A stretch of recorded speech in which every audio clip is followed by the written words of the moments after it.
You prayed with all your heart. You trusted in God. But still, everything fell apart. The sickness came without warning. The job disappeared overnight. And the one person you trusted the most betrayed you. And in that moment, a question burned inside. If God is good, why does He allow bad things to happen? You're not alone in asking that. This question is as old as time. Even the righteous, faithful people in the Bible asked it. Take Job, for example, a man who loved God and lived blamelessly. Yet in one single day, he lost it all: his children, his wealth, his health. His friends blamed him. His wife told him to give up. But in his pain, Job turned to God and asked, "Why, Lord? Why me?" The truth is, suffering was never part of God's original design. When He created the world, it was perfect.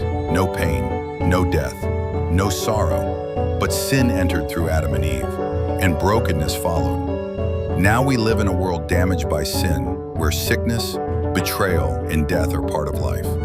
But listen to this: God never wastes pain. Romans 8:28 tells us, in all things God works for the good of those who love Him. Even when we don't see it, God is working behind the scenes.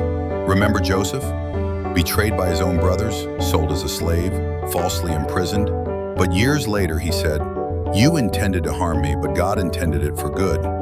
And then there's Jesus, mocked, beaten, crucified, not for His own sins, but for ours. Through His pain, we found salvation. So maybe today you're in the storm. Maybe you feel forgotten. But what if your pain has a purpose? What if, like Job, like Joseph, like Jesus, your suffering is leading to something greater? Hold on, trust, pray, because when you can't trace God's hand, you can still trust His heart. If this message spoke to you, share your story in the comments. Your testimony might be the hope someone else needs. And don't forget to subscribe.